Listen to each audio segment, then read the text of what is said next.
Welcome to the Hockey Writers What's Kraken, a weekly show with our top Seattle Kraken writing crew, bringing you the latest news, rumors, trades, player grades, game results, and much more. From training camp to the playoffs, from the first ever puck drop to their future rivalries, our team covers everything that happens with the Kraken. So sit back, relax, and get ready to find out what's Kraken.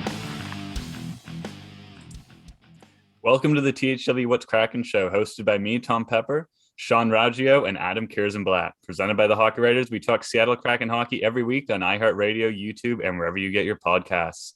Make sure to check out our written work at thehockeywriters.com and follow the show on Twitter at What's Kraken Show, as well as at Raggio9124 and at Adam Kierszenblat. All right, we're back again, and there's, again, not much hockey to talk about with a lot of games being postponed, but luckily, we've got our 3 players of the month that we've been running for. I think this is our 3rd month doing it now. So we will have some good content here. And I'm excited to get starting. But before that, how have you guys been? How are you, Sean? Well, it's been a pretty long day with work, but this happened right before we started recording. Tom just did this Justin Bieber hair flip, and it really brought the energy up. So I wanted the fans to give some appreciation to that. Other than that, we're doing all right, and not a lot of Kraken hockey to talk about, but we still got a good show for y'all. Good stuff. How are you, Adam? I'm good. And if you're missing some hockey on the West Coast, you can always check out the WHL, which is continuing to roll unless you're in Alberta or Saskatchewan. So make sure to check out the WHL if you're on the West Coast. They got plenty of games out. If you're in the Seattle area, you got the Seattle Thunderbirds and Everett Silvertips. So yeah, there's still hockey to be watched for sure, even though the Kraken aren't on the ice.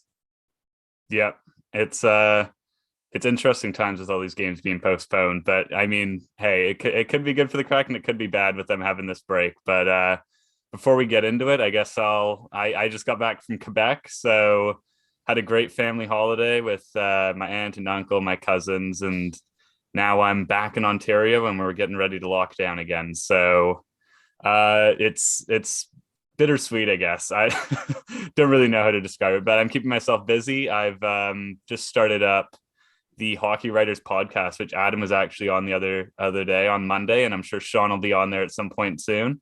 So Monday to Friday, we talk pretty much everything hockey, and I'll be bringing on bunch of THW writers, and yeah, it's been very fun so far. We had our 2nd show today and everything's going well, and it's just great for me to have that in addition to this show.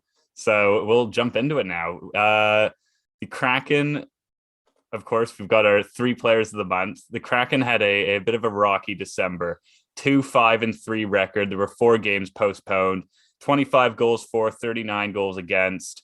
The Kraken really lost that momentum that we saw earlier in the season, and we're kind of just seeing them. We talked about inconsistency at the start of the year, and now it's just, they're not really showing much of a spark. But for our first player of the month of December, I picked Calle Jarnkrok because this guy is one of the guys who is actually providing a spark for this team right now. So since Tanev's gone out, Sean wrote an article about it too, about how they need an emotional leader. But in terms of someone to step up offensively with Tanev out of the lineup, Calle Jarnkrok is becoming one of those guys, which is fairly surprising considering how the season started for him. He flew pretty much completely under the radar. He was out the first 5 games on COVID protocols. Then he came in and he didn't record any points in his first 12 games. And after that, to finish the month of December, in 7 games, he puts up 2 goals, 5 assists for 7 points. So he actually led the Kraken in points during December. And now leading into January, if you include his last 10 games, he has 10 points. So he's pretty much just turned it on out of nowhere. And he's becoming one of those consistent offensive contributors for the Kraken. So I really like what I've seen from him, but I'll get your analysis on it too. Adam, what do you think of Calle Jarnkrok this month? Well, last month. Well, Calle Jarnkrok was one of my 3 players that needed to bounce back in 2022. It's been a tough season. The trade deadline's coming up. He's a UFA at the end of the year. So there's going to be a lot of chatter about if he's going to finish the year with the Seattle Kraken or not. But then you look at, we'll go back to the expansion draft. where Calle Jarnkrok was kind of that player that a lot of people pointed out, but the Kraken would have been better selecting a guy like Matt Duchene or Ryan Johansson, who are having a resurgence in their career this year. So yeah, it's been tough for Calle Jarnkrok so far this year, but it's good to see that he's finally bumping out of that slump. You know, I know that he had some injury issues early in the season. There was the COVID problem right at the start of the year and during their first game. So it's great to see these players that have, you know, had these struggles throughout the season finally being rejuvenated and coming out with these strong performances throughout the month. Yeah, and it's really cool to just see some of these players who are going to end up providing this offense for this team and providing this spark with, again, we've been talking nonstop about COVID issues where players are just in and out of the lineup and new guys are going to have to step up all the time. And this is just another guy who's starting to do it. And he's capable. He's an experienced NHL player. He's played, I don't know how many seasons with the Nashville Predators, but he's been around as long as I can remember. And, you know, it looks like he's settling down in Seattle and he's starting to play better. Sean, I want to ask you, in terms of Brendan Tanev being out of the lineup now on forwards, how does Calle Jarnkrok fill that void? And what do you think of him in terms of filling in that role on offense? Well, he's definitely providing more of a depth scoring role than I probably would have anticipated, because I don't think he was playing in the top six. I think it was more of a mid to bottom six role. He won't be bringing that emotional support, I don't think, but he's definitely going to be, looks like he's providing more offense than Tanev would have, which at this point, despite needing that emotional leader, they definitely need help offensively. It's nice that their power play has been clicking a bit better here at 20.8% this past month, but still. And because of how he's playing, your boy Calle might be playing himself into a trade. He's in the final year of his deal. And if it really depends, and we'll see this hopefully over the next couple of months, because I really would love to see some clarity as to Ron Francis's plan. He could bring back something I'm not saying he's going to bring back a first rounder, maybe even a second rounder, but even a third, fourth round pick down the line on a team that's not looking like it's going to be out of the lottery by any means, that could turn into something good for them down the line. So if they show us a glimpse at their plan, it would be in part by trading him. Not that I think not out of malice, because he's earned the opportunity to play somewhere else based on, you know, this stretch, the season as a whole, et cetera.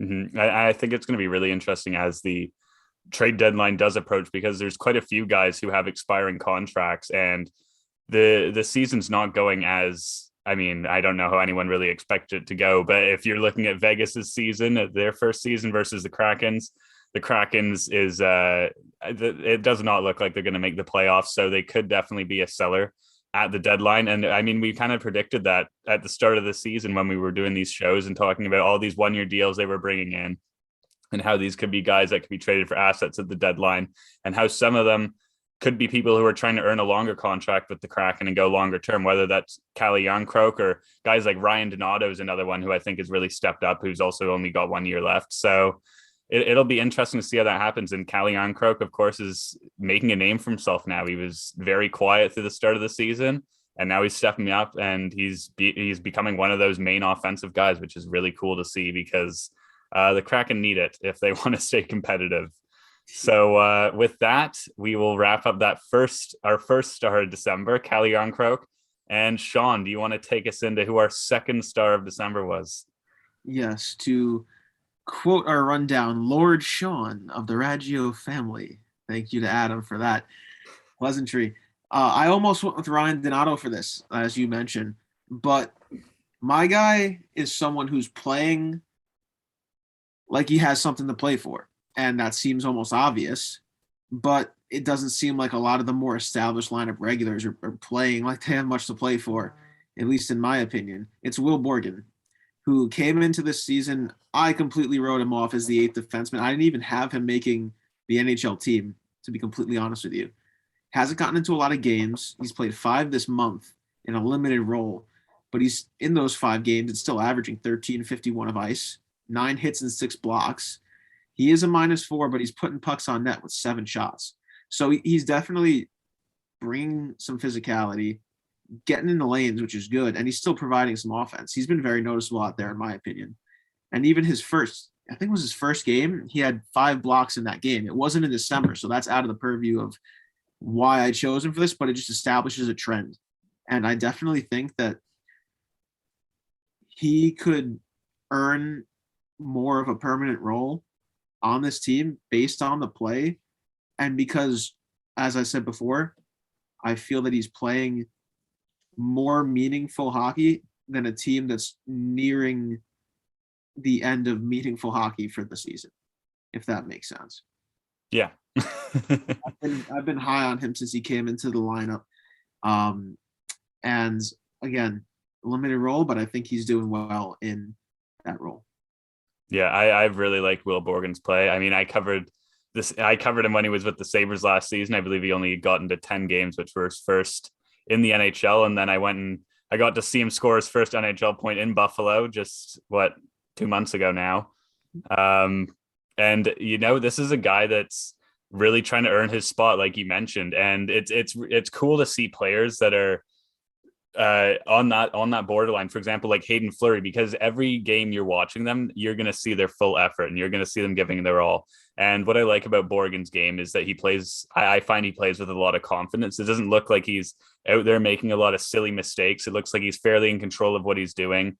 And that's what you want to see, especially in someone who's newer to the NHL. You don't want to rush someone into a place where they're uncomfortable too early. And it looks like Borgen is making that transition a lot better than some other players do. So in terms of that, I really like what I see from him.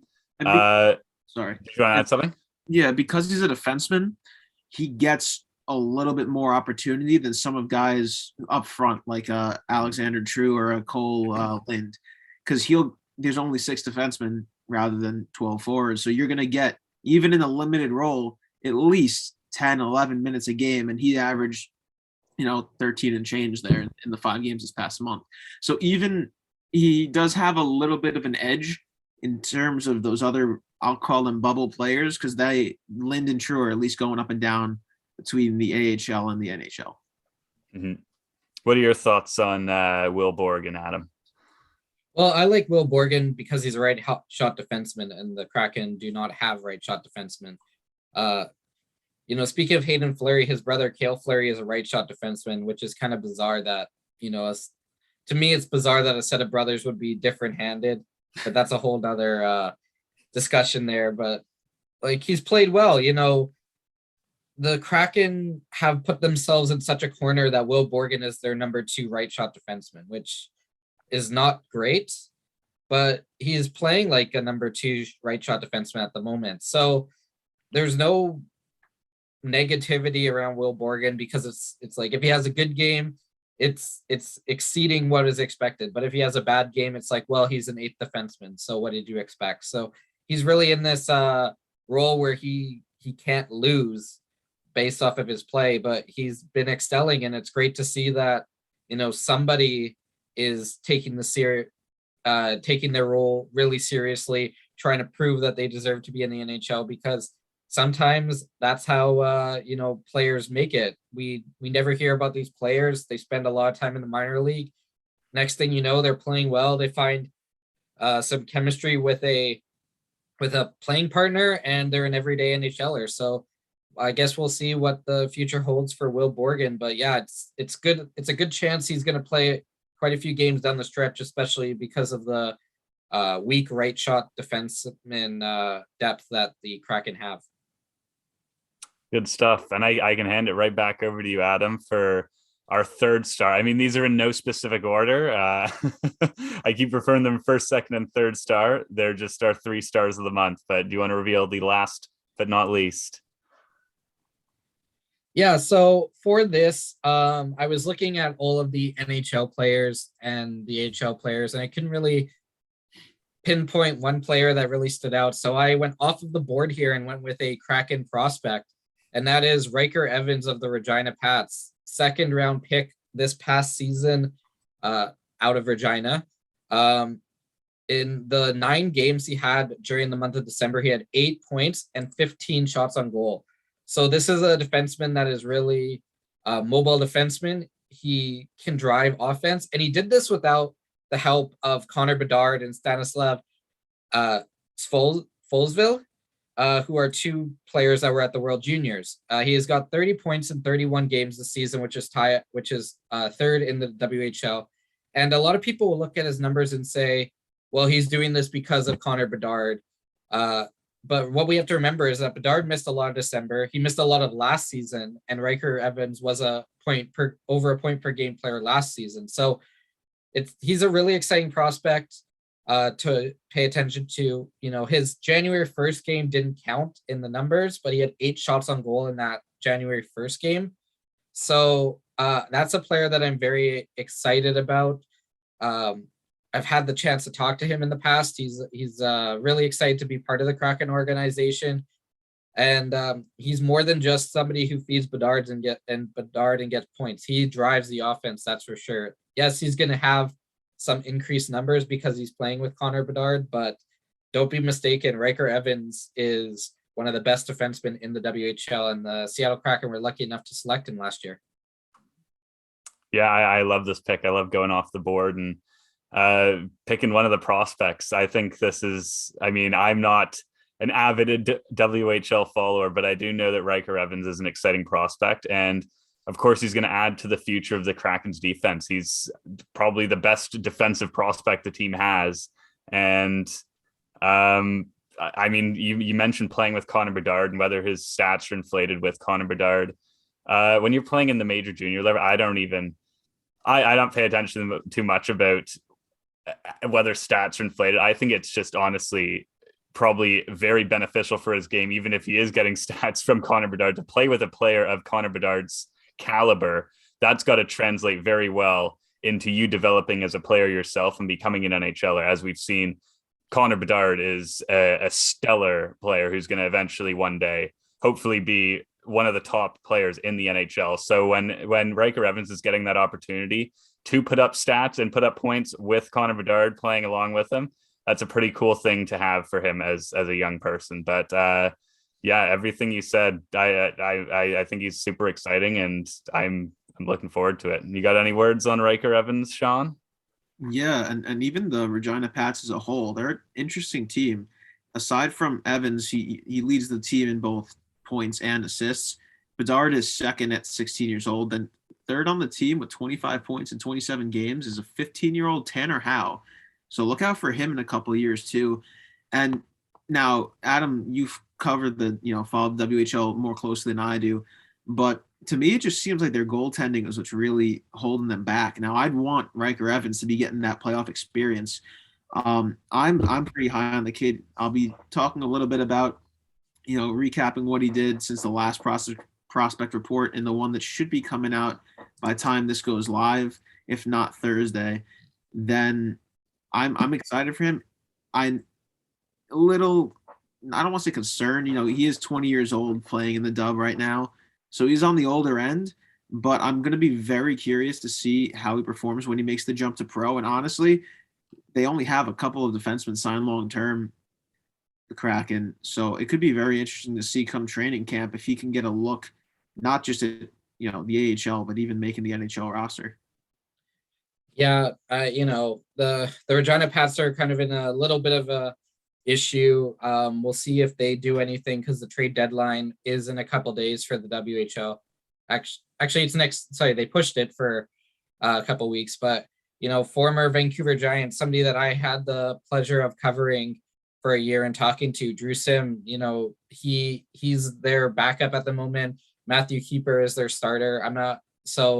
We'll see if they're able to pull in a goaltender in the WHL for a stretch run. But the problem with the WHL is that you do need goaltending, but as good as Bedard is, as good as he's putting up 4 goal games, if you don't have that strong goaltending or strong defense, you'll lose games 8-7 in the WHL. So their goaltending has struggled a little bit.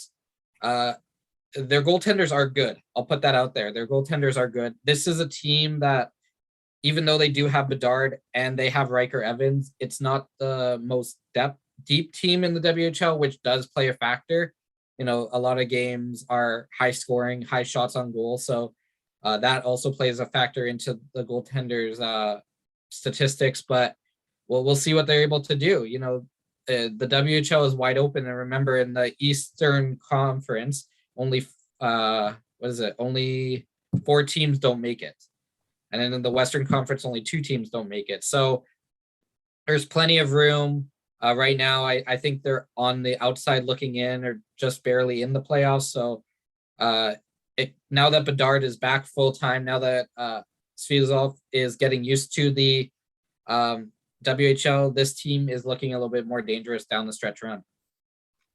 Good stuff. Yeah, I'm definitely going to have to tune in and watch, as well as I would recommend other Kraken fans watch, because at this point I'm trying to get any hockey I can watch. And if Ryker Evans is lighting it up in the W, then it's must see stuff for Kraken fans. All right, so that'll wrap up our 3 stars of December. That's Calle Jarnkrok, Will Borgen, and Ryker Evans. Definitely didn't predict those 3 at the start of last month. So again, pretty cool to see. Our second topic here, we're back to this again. The Kraken are on another COVID break. So they've had multiple games canceled against the New York Islanders, Ottawa Senators, and Winnipeg Jets. And they're just coming off a 5-2 loss to the Vancouver Canucks at home on New Year's Day. So again, this team has really kind of dwindled off. They've lost that momentum that we were talking about. And we talked about coming out of the holiday break and trying to make a statement. And I guess it really didn't happen. So they've now got another break where they can maybe try to reset their mindsets again. They'll take 9 days off, and their next game scheduled January 10th against the Colorado Avalanche. So, I mean, I'll go to you first, Sean. How do you think the Kraken can stay focused during this long pause with all of this constant breakage? Focus is such an interesting term. I don't necessarily think they should. I don't think they should focus on anything. I think they should just get out there, practice hard, of course, like compete, but just start having fun. Because at this point, you're 14 points back of the second wild card spot. And even if you go on an unimaginable tear, you still got to rely on a lot of luck from other teams at this point.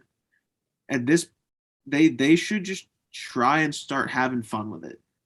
And I'm not saying like don't care if you lose a game 6-2, but you hear so many times guys on winning teams say, it's just fun to come to the rink, it's fun to play, we're having a good time and we're winning. If they can try and capture that, because what else? I don't know what else to suggest, to be honest. Something's not clicking in that room, I don't think, whether it's Hackstall's message, which is a whole other jar of worms, there we go, jar of worms to tackle, or they just don't have, and I don't mean to harp on Tanev every single episode, they don't have a guy who's really bringing that emotion as much as someone like him was. Just find a way to lighten it up, because no one likes 2 wins in a month and you're not playing hockey. So when was the last time a Kraken fan remembered to win? So at this point, just simplify it. Have an outdoor practice if you can make that happen too. I think the Islanders used to do that a couple towns over from me. They used to practice outdoors. Even the Rangers do it every now and again. So, just try and have fun with it. Get back to the basics and see if that can translate. And if you're just trying to have fun with it, different chemistry between different guys could develop. And then we're back to the conversation of, is there really a true first line, or just guys clicking throughout the lineup? Mm-hmm. I love that analysis. I think this is, I like it. This could be a unique opportunity for them again to, like you mentioned, guys need to step up who are not getting the opportunities. You can't just rely on Jaden Schwartz and Jordan Eberle every night. You got to have these guys lower in the lineup, or even guys that come in like Cole Lind and Alex True, and just get some excitement in this team and get some, get these guys excited to play hockey for the Seattle Kraken, because It's been pretty rough times lately, and like you mentioned, I don't even know if I can remember the last game off the top of my head that they won. It's been so long, and that's not necessarily just due to them losing games, but just this constant breakage in play because of COVID cancellations and the holidays. It's got to be a bit difficult to really put your mind fully into it for a lot of these guys right now. But like I really like what you said there, and I think they just need to, regroup and just have fun with the rest of the season and just do what they can, because this season's clearly not like we talked about it before, not up to Vegas Golden Knights inaugural season standards. So they should just be experimenting and just see what they can do with it. I'll ask you now, Adam, do you think there's any positives the Kraken can take out of having another break here? This is going to sound very harsh, but the fact that they aren't losing games is a positive at the moment. They're in a tough slide. They haven't won a game since about mid-December versus San Jose in San Jose. They haven't won a home game since basically a month ago versus the Edmonton Oilers. So it's a good time to reset. It's a good time to just iron out the problems with this team, find some actual line combinations so that every single game you don't have a different lineup, which, isn't how successful teams are run. And it gives a chance for the players that may have been a little bit banged up or on the COVID protocol time to get back.